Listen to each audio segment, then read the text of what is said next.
Hi guys, it's Kathy Perry again with Single Mom Advice, and today we're going to talk about good debt and bad debt. Now, if you're like me, you're probably wondering, what does that have to do with me? I have all of the usual things I have to do for my family, so I'm not sure that any information you could give me on this by labeling it something is going to change how I manage our money. But the whole point of this is for me to share with you some information about it, and this will allow you to make better decisions when you do have challenges that come up with your family or opportunities, such that maybe you can think of other things that you could do, different alternatives that you can take to make a better decision in the long run, or maybe even in the short run for you and your family. Okay, so it's really just to help you out. And a couple things I want to mention now in every video, just so it sinks in, or maybe if you don't see it on the others. One is always open your mail. Okay, you never know if it's something good or a notification that something's about to hit you that's really going to be expensive, so you can plan for it. I have open mail that I thought was junk mail, and it in fact had a small check inside. So always open your mail. The second thing is take the emotion out. So if you're struggling or you know you're in kind of a bad spot or you're not really sure where you are financially, don't let your emotion come between you and sitting down and looking at the numbers. And there are times when you can't do anything about it, and it is what it is, but at least you know. So you want to take the fear out, and you want to just be able to look at the numbers objectively as best you can, okay? So don't be afraid. Take the emotion out when you're working on your numbers. And the third thing is that I want to instill is you have to remember there's only so much coming in. I know we're taught to shop. We shop all the time. People talk about shopping, but we don't talk about saving and what that looks like. So if we can keep in mind that we do only have so much going in, and even if something comes out, we don't necessarily have to spend it on those same things each month, those things that are creating a problem for us, like with bad debt, for example. So getting right into it, there's a statistic that I want to share with you first from Bankrate.com. I don't know if any of you use Bankrate. It has a lot of good information on it, okay? And I have a little graphic that actually I use for my presentation that I got from Bankrate from their Financial Security Index dated June of this year. It says how much do Americans have in emergency savings? And I mentioned this on the budget guideline presentation. And what it shares is that 29% of Americans, so about a third of the population, have 6 months or more saved for emergency savings. Those folks that have 3 to 5 months saved are at 18%. 45% of us have fewer than 3 months or none. So 23% of that 45 that I just mentioned have no emergency savings. And I bring that up because focusing on getting that established, whether you put away 1 month, 2 months, 3 months of your minimum monthly expenses in a separate account is going to save you from running into some of your bad debt situations, okay? And it'll have the money that you do have, that you do keep after taxes, working really hard for you, okay? But first I wanted to go over the definition. So when someone says, you know, good debt, bad debt, what falls into that category? And I had to sort of narrow this down a little bit, but basically good debt is considered money that is borrowed when you borrow money to invest in a service or product that will grow in value, okay, increase your net worth, and or generate long-term income. Another definition is money that's borrowed at a lower interest rate and typically is in the single digits, okay? So if you're borrowing money at 8% for something that's going to over a period of time increase your net worth or provide some long-term income, that's considered good debt, okay? Bad debt is just the opposite of good debt. It's anytime money is borrowed to purchase a service or product that quickly loses its value, decreases your net worth, and or generates no long-term income. And typically when the term bad debt is used, it refers to money borrowed at a really high rate with double-digit interest. So example of that would be like credit cards, where if you go to JCPenney and they're going to charge you 22%, something like that. There's times when all these things that are considered good can go bad, and times when this type of bad debt is actually something that you need and use. Okay, so we're not talking about those instances. We're just giving general descriptions of what these terms refer to. Okay, and we're going to take a look at how they affect the decisions that you make for your family. Okay, so what are some examples of good debt? So we mentioned that it's when you borrow money for something that grows in value. Okay, so that could be your primary residence, right? Your home. You're going to buy that home. You're going to borrow. Obviously, not everybody has that much money to pay cash for a home. And when you do that, it's an item that appreciates over time. Generally, over time, it increases in value. Okay. It increases your net worth because the equity that you have in the home over time, where you've paid your balance down, that value is part of your assets, and it's part of your net worth to the positive. Okay. Interest rates are what they are, but they have been historically low now for quite a while.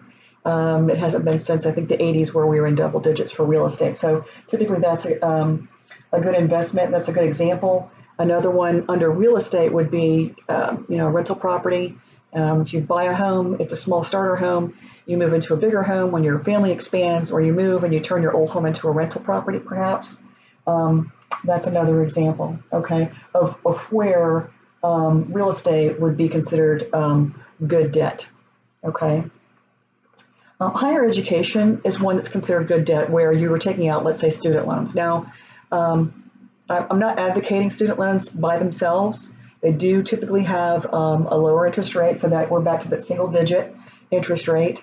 And I do know people personally who, after having received their college degree, their four-year degree, were able to go into a field of work in a management position, middle management usually, but a management position. So even if it wasn't in their field, because they have that level of professionalism, they have studied, they have a broad knowledge base, and they can bring all those things to the table, so their value is higher. Okay, now any kind of higher education, so anything beyond public school or primary, where even if it's a vocational or a technical school, those kind of schools are great for increasing your value, right? You can't take that education away. So no one can take that from you once you have that knowledge. So that's another example. A small business is an example of a time when a loan that you would take out for a small business is considered good debt. And again, there are times when, in all these examples, where things can go badly. If it's a small business and it doesn't survive the first year, for example, the market crashes, or you mismanage funds. But generally speaking, borrowing money to begin a business that allows you to create your own hours, work as hard as you want, and reap those rewards, work with your friends maybe. I always think it's nice if you could hire your friends and work with them every day. But it adds to the gross national product. It's good for the economy, et cetera. So these are good investments and overall considered good debt. Investing. So this is another item where it's considered something that either increases your net worth, it's something that grows in value, and generates long-term income. So that can also be considered good debt. And as you know, depending on what it is, it may not do well. So again, these are, generally speaking, these are our examples of items that are considered good debt based on these definitions. And investing really, for the short term, it's to increase your income, possibly, short-term investments. And then for the long-term investments, you would consider those for generating wealth. Okay. Some examples of bad debt. And again, Most people I know like to get a new car. You don't necessarily want to drive around with something that's going to leave you stranded on the side of the road. And credit cards are something that a lot of us use as tools. But so items that quickly lose their value, or that you purchase, that you borrow money for items that quickly lose their value, or will decrease your net worth, and we'll touch on that in a second, that don't generate any kind of long-term income and have higher rates. So again, with a new car, so this is brand new, first year out, off the lot, you went to the dealership and maybe didn't get as much for your trade-in. You know, they've got to make some money on that, right? The interest rate, you know, I think that depends on the person. A lot of people don't realize the rate's a little bit negotiable. You can work on that a little bit with the finance person at the dealership. And then also you're paying basically retail for a vehicle. So the thing is with cars, you know, if you can buy one used that's reliable, you may not have to borrow as much. You maybe could, you know, take out a small loan instead. But the idea is that they depreciate, right? They quickly lose their value. So even the brand new ones, you've heard this, you drive them off the lot and they're instantly worth less than they were what you just paid for them. But they're an item that depreciates. So you may say, well, I see some cars on the road and they're really, really old. They've been around forever. There's a lot more cars that didn't make it, that they just don't make parts for anymore. Okay. So it's something that depreciates and wear and tear and that sort of thing, and they don't last as long. They do provide a service, right? So that's something you have to think about. But here, as far as bad debt goes, not as great an idea to get a brand new car. That's the point of this, okay? Now, consumable goods and services. So that's when you go clothes shopping and you put that on your credit card. I'm sorry, I don't mean to laugh. Clothes shopping, shoe shopping, food, gas, you know, any of those things, you know, fast food. Every time you drive through one of the fast food places with your kids and they gobble that food up, if you put that on a credit card, you're paying not only for that over time, so it's already gone. The product is gone. They consumed it, and you're paying interest on top of that. So that meal becomes very expensive over time for what you've actually paid for it, right? And, you know, when you think about these type of items, if you can pay cash for them or use a debit card, which is, you know, typically the same thing, comes right out of your account, your checking account, you want to spend the money that you've earned as you incur the expense. Okay, if you can keep that in mind, that's one way to look at it. It's an item that you need, but it's not necessarily something that you want to borrow money for, and especially not at the credit card rates. Okay, the typical rates that you get if you don't shop. None of these things are going to create any kind of long-term income, and they will actually decrease your net worth. So let's talk about net worth for just a moment. You know, we have things that are assets, things that have value, that hold their value, like your home, stocks, bonds. You have things of value. The equity in your home is what I should say. The current market value of your home, let's say it's $100,000. I'm just going to pick a number. And you borrowed $80,000 for it a couple of years ago. You put money down, you borrowed $80,000. You currently owe $65,000 on it. The difference between what you owe and what it's currently worth today on the market, if you sold it today, is the equity. And that value is a positive value for you in determining your net worth. Okay. Now, what would decrease your net worth is a balance on a credit card, for example, that has a high rate, that you've charged consumable goods. So you don't have anything to show for this, right? It's not a shed that you bought. It's not a large professional commercial grade lawnmower that you're going to use on the weekends to make money for your family. There's no offset for this. And so whatever equity you have in those items that are assets, you now only have debt that reduces that value overall. Okay, when you go to look at what your net worth is. All right. So new cars only because we like them. They're flashy. They get all the bells and whistles. Everybody else is driving one. Not necessarily the best way to go.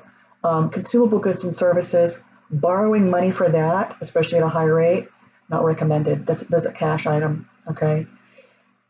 Credit cards are a whole separate topic that I will have covered under different videos for different reasons. But when you have those that have a high rate, where you are near your maximum allowed limit on them, they're doing a lot of damage to your credit score. If you pay them on time, that helps a little bit with your credit. It does show that you have the ability to repay and the willingness to repay. But this is not where you want your money going every month, because if they're in the double digits on interest, you're paying 22, 23% on the dollar. Okay, so that's for every dollar. Think of it that way. For every dollar, if I loaned you $1, then I ask for $1.25 back, for example. Okay, so not for these types of services, not at the really high rates. Some credit cards will give you a 0% introductory rate. It's fantastic. And again, there's a whole myriad of things that we can talk about with credit cards. We'll get into on another day. Generally speaking, they're considered bad debt. Payday and cash advance loans. Now, I wasn't really super familiar with these when I did the research for this. And what I found was really interesting. There is, according to the Pew Charitable Trust, okay, you can look them up if you want to, it's PEW, Pew Charitable Trust, over 12 million Americans, think about that number per year, 12 million Americans use a payday loan or a cash advance loan every year, 12 million. You say, well, what is that exactly? Well, the average APR on these is around 400%.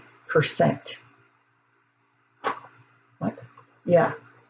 The fee alone, there's fees, there's interest, and then there's penalties or additional fees if you don't pay it on time. But the fee alone is like can vary anywhere from $15 to $30 per 100. Okay. So per $100 that's borrowed. And like I mentioned before, additional fees are incurred if it's not paid back on time, if they let it roll. So some of the information that they gave is on average, for the folks who use this type of cash advance, a borrower takes out 8 loans. This is on average, 8 loans of $375 each. They're borrowing $375 each time and spends $520 on interest. The average borrower is indebted about 5 months out of the year, so it's about half the year. And about half the year, they're taking out 8 loans for $375, and they're spending $520 per year. Well, that's the total per year on interest. Okay. Now, a survey was taken of these same folks. If faced with a cash shortfall, and if payday loans, if these loans were not available, 81% of the borrowers say they would cut back on expenses, delay paying on utilities or bills, rely on friends or family, or sell personal possessions if these weren't available. Now, having said that, these are actually not available in all of the U.S. states. Okay, and that's due to regulation. It's due to it being voted out per state, probably because of the fees and the costs to people who need them. The same folks who are trying to get legislation for that, I know in Ohio they were looking at asking the local banks, the small banks, to be able to do these types of loans for folks so that they don't have to, because as you know, banks are regulated, credit unions, so that they don't have to pay those crazy fees, okay, and be in that cycle. Maybe there's another type of instrument that would work better for them. But I just wanted to touch on the terms, go over a little bit about some examples of what's considered good debt and what's considered bad debt. And I hope that helps a little bit. And we'll be talking about some of these other items, as I mentioned, in other videos if we haven't already. So thanks for tuning in. Bye-bye.